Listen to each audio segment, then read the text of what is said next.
सबका स्वागत है हमारे YouTube चैनल पे। और आज हम पढ़ने वाले हैं सारंगी किताब कक्षा 1 के पाठ 4 के बारे में। पता है बच्चों, पाठ 4 एक कहानी है और कहानी का नाम है रानी भी। तो चलो मिलकर पढ़ें। रमा और रानी दो बहनें हैं। बहनों का मतलब सिस्टर्स। रानी हमेशा रमा के साथ रहती। बच्चों, रानी छोटी बहन है और रमा बड़ी बहन है। ऐसा क्यों, मैं आपको आगे समझाती हूँ।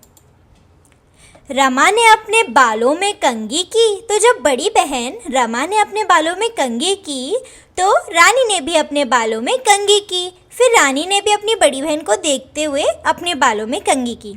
रमा ने चप्पल पहनी, रानी ने भी चप्पल पहन ली। तो जैसा रमा करती वैसा रानी करती। आगे बढ़े।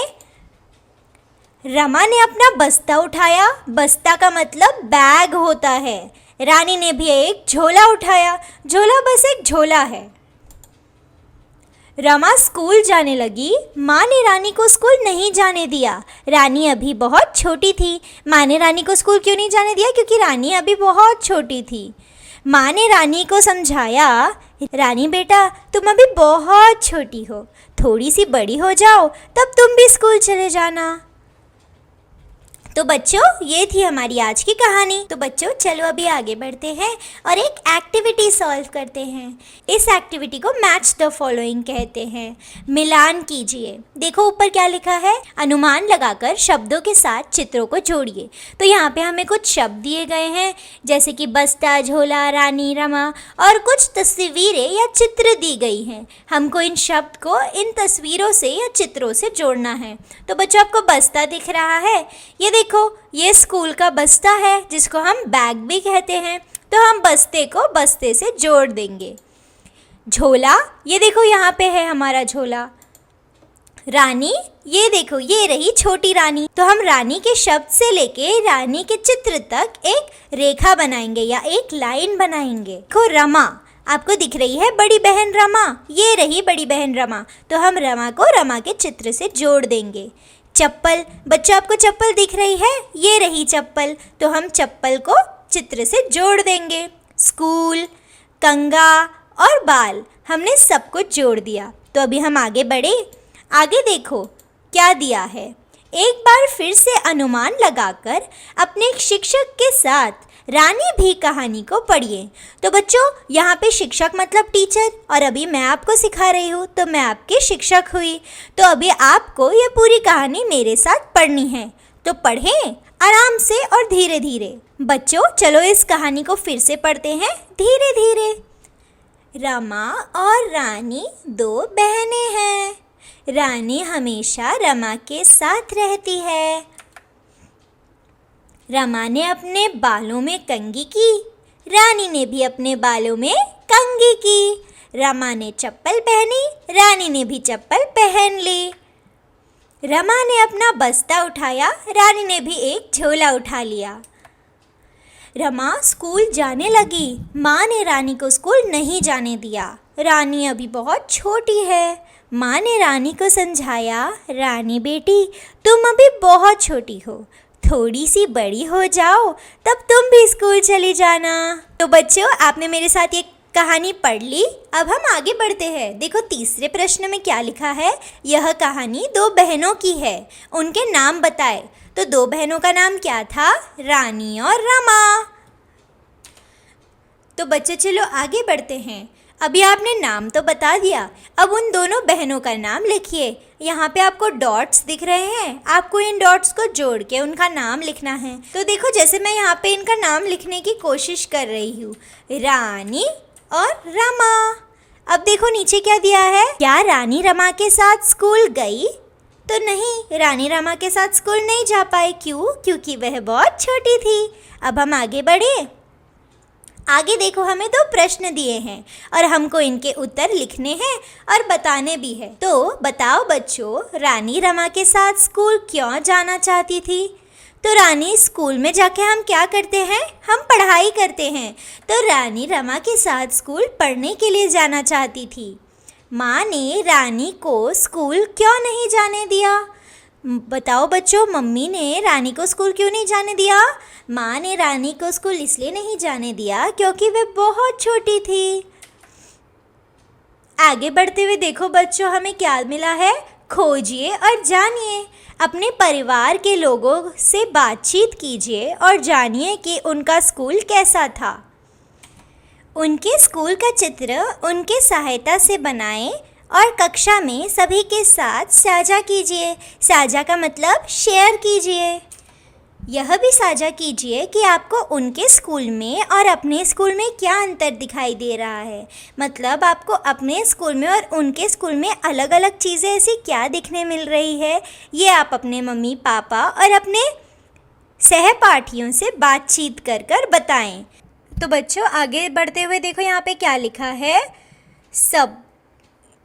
शब्दों का खोज। यहाँ पे लिखा है, नीचे दिए गए शब्द को सुनिए, बताएं कि पहली ध्वनि कौन सी है और दूसरी ध्वनि कौन सी है। देखो यहाँ पे हमें कुछ शब्द दिए हैं जैसे कि नाना नानी, काका काकी, मामा मामी, माँ, रमा रानी, बाल और झोला। नाना में दो ध्वनियाँ हैं, ना और ना, तो पहली ध्वनि हुई ना और दूसरी ध्वनि हुई ना। आगे बढ़ते हैं तो शब्द है माँ। माँ में एक ही ध्वनि है क्योंकि दूसरी कोई ध्वनि है ही नहीं, तो पहली और आखिरी ध्वनि है माँ। फिर नानी में दो ध्वनियाँ हैं, नानी, ना पहली और नी दूसरी ध्वनि। रमा में भी दो ध्वनि है, र माँ। काका में भी का का। रानी में रा नी। काकी में का की। बाल में बा ल, दो ध्वनि। मामा में भी दो ध्वनि है, माँ और माँ। झोला में भी दो ध्वनियाँ हैं, पहली ध्वनि है झो और दूसरी ध्वनि है ला। तो ऐसे हमने इनका भी उत्तर दे दिया है। अब आगे बढ़ते हैं। मामी में भी दो ध्वनि हैं, माँ और मी। नीचे यहाँ पे लिखा है, नीचे दिए गए अक्षरों की ध्वनि पहचानो और लिखने का अभ्यास करो। तो यहाँ पे हमें कुछ अक्षर दिए हैं, न, प, क, र, म, ल। तो आपको इनकी ध्वनि पहचान कर इनसे मिलता जुलता एक अक्षर बनाना है। तो जैसे कि न से नल, नल की क्या ध्वनि है? न और ल। क से कलम, कलम की ध्वनि क, ल, म। कलम मतलब पेन। म से मकान, मकान मतलब घर, अपार्टमेंट। तो मकान में तीन ध्वनि है, म, का, न। फिर आता है पत्ता, पत्ता में भी दो ध्वनि है, प, ता। रंग, र से रंग, रंग में भी दो ध्वनि है, रंग। ल से लकड़ी, लकड़ी में कितनी ध्वनि है? तीन ध्वनियाँ हैं, ल, क, ड़ी, तीन ध्वनि। आगे बढ़ते हैं तो देखो क्या लिखा है, नीचे दी गई ध्वनियों को सुनिए। का, पा, ना, मा, रा और ला। बताएं क, प, न, म, र और ल के अतिरिक्त आपको कौन सी ध्वनि सुनाई दे रही है? तो बच्चों क, प, न, म, र, ल को छोड़कर हमें कौन सी ध्वनि सुनाई दे रही है? हमें आ की ध्वनि सुनाई दे रही है। अब आगे बढ़ते हैं तो यहाँ पे आपको आ लिखने का प्रयास करना है। देखो मैंने भी लिखने की कोशिश की है, तो फटाफट आप भी पेन पेंसिल निकालो और किताब में आ लिखने का प्रयास करो। आ मतलब आम का आ। आगे बढ़ते हैं तो यहाँ पे दिया है कि नीचे दिए गए चित्र के नाम लिखिए और पढ़ने का प्रयास कीजिए। देखो बच्चों नीचे हमें कुछ चित्र दिए हैं, जैसे यहाँ पे हमें आलू का चित्र दिया है, आम का, लड़की का। तो आपको भी इनका नाम लिखने का प्रयास करना है। तो आलू में दो ध्वनि होती है, आ, लू। वैसे ही आम में भी दो ध्वनि होती है, आ और म। लड़की में तीन ध्वनि होती है, ल, ड़, की। देखो यहाँ पे आपको एक रंग दिख रहा है, इस रंग को क्या कहते हैं? लाल। और लाल में होती है दो ध्वनि, ला और ल। तो चलो फटाफट आप भी इसका उत्तर लिखो और इनकी ध्वनि समझने की कोशिश करो। आगे बढ़ते हैं तो देखो बच्चों यहाँ पे क्या लिखा है? चित्रकारी और लेखन। तो आपको चित्र बनाकर कुछ लिखना है। माँ, पिता, मामा, मामी, नाना, नानी, मित्र, दादी, भैया आदि का कोई चित्र बनाएं। चित्रों के साथ कुछ शब्द लिखने का प्रयास भी कीजिए। तो बच्चों देखो, यहाँ पे मैंने अपनी चित्र अपनी मम्मी के साथ बनाई है, और क्योंकि मैंने मेरी माँ की चित्र बनाई है तो मैंने माँ पे कुछ शब्द भी लिखे हैं। मेरे शब्द है, माँ मेरी प्यारी माँ मुझको करती सबसे ज़्यादा प्यार। तो ऐसे ही आपको भी एक चित्र बनाकर उस चित्र पे कुछ शब्द लिखने हैं। आगे बढ़ते हैं तो यहाँ पे लिखा है शब्दों का खेल।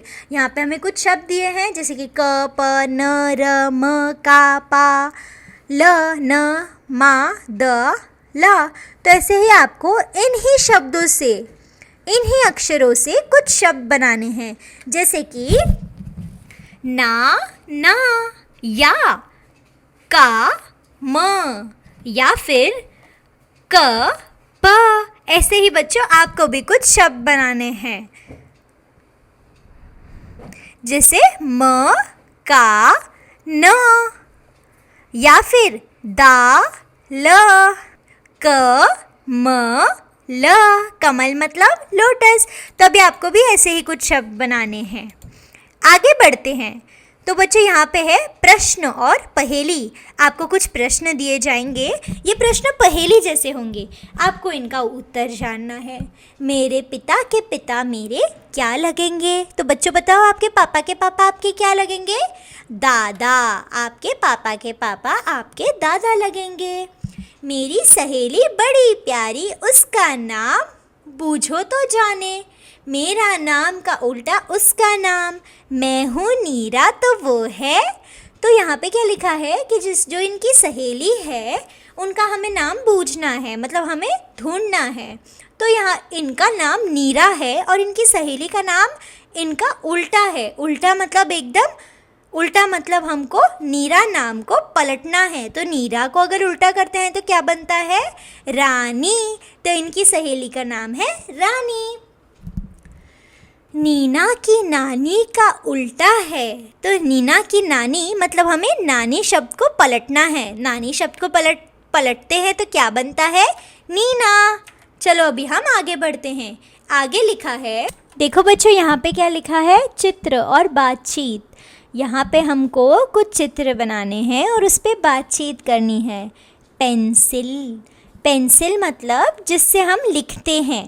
तो बच्चों हम जिससे लिखते हैं उससे हम बहुत से चित्र भी बना सकते हैं, जैसे कि यहाँ पे इस बच्चे ने रेखा बनाई, गोला बनाया, पतंग बना, घर बनाया, दरवाज़ा, बूंदे, गमला, गुब्बारा। वैसे ही आप भी अपनी फेवरेट चीज़ें अपने पेंसिल से बनाने का प्रयास करो, कोशिश करो।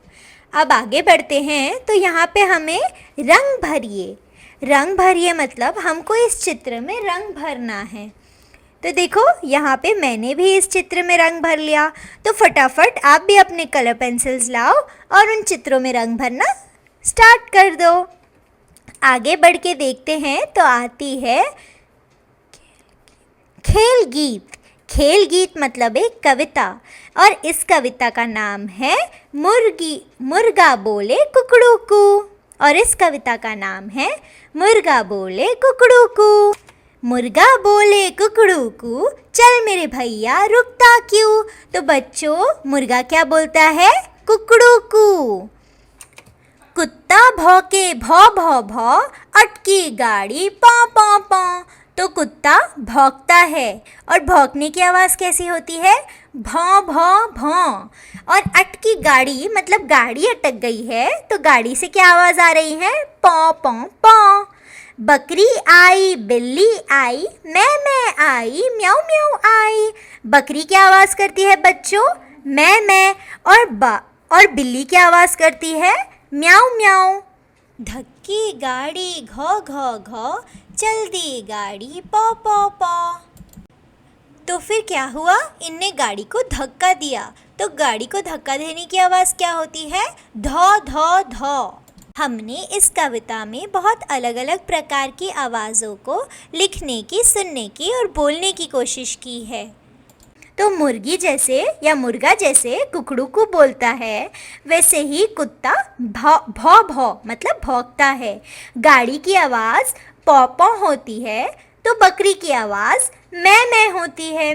बिल्ली की आवाज़ म्याऊं म्याऊं होती है तो धक्का लगाने की आवाज़ धौ धौ होती है। अब हम आगे बढ़ते हैं। आगे देखो क्या लिखा है, चित्र और बातचीत। तो यहाँ पे हमें कुछ चित्र दिए गए हैं और हमें इस चित्र को देख के बातचीत करनी है। तो शुरू करें। गिलहरी की कहानी। इस चित्र में देखो तो आपको दो गिलहरियाँ दिखती है, एक सफ़ेद गिलहरी, एक भूरी गिलहरी, दो चिड़िया, एक मगरमच्छ और दो पेड़। ऐसा लग रहा है कि सफ़ेद गिलहरी को अपनी दोस्त भूरी गिलहरी के पास जाना है, पर क्योंकि मगरमच्छ उनके रास्ते में है और इन्हें डर है कि कहीं मगरमच्छ इन्हें खा ना ले, तो वो सोच रहे हैं कि वो इस नदी को कैसे पार करें। तरफ बढ़ते हैं तो यहाँ पे दिखता है कि सफ़ेद गिलहरी अपनी भूरी गिलहरी के लिए एक रस्सी से बांध के मूंगफली फेंकती है, पर क्या उसने ये मूंगफली खाने के लिए फेंकी है या किसी और चीज़ के लिए। आगे देखते हैं तो दोनों गिलहरियाँ पेड़ से अपनी रस्सी बांध रही होती है और फिर सफ़ेद गिलहरी खुशी से नदी पार करती है अपनी दोस्त भूरी गिलहरी के पास जाने के लिए। और देखो यहाँ पे मगरमच्छ भैया रो रहे होते हैं। तो बच्चों, ऐसे ही हमारी आज की क्लास ख़त्म होती है। मैं आपसे जल्दी ही मिलूंगी अगले वीडियो में। तब तक के लिए आप इस वीडियो को लाइक करो, कमेंट सेक्शन में ज़रूर लिखो कि आपको ये क्लास कैसी लगी और मेरे YouTube चैनल को सब्सक्राइब करो, बेल आइकन दबाना मत भूलना। मैं आपसे मिलती हूँ जल्दी ही नए वीडियो के साथ। Bye bye, take care.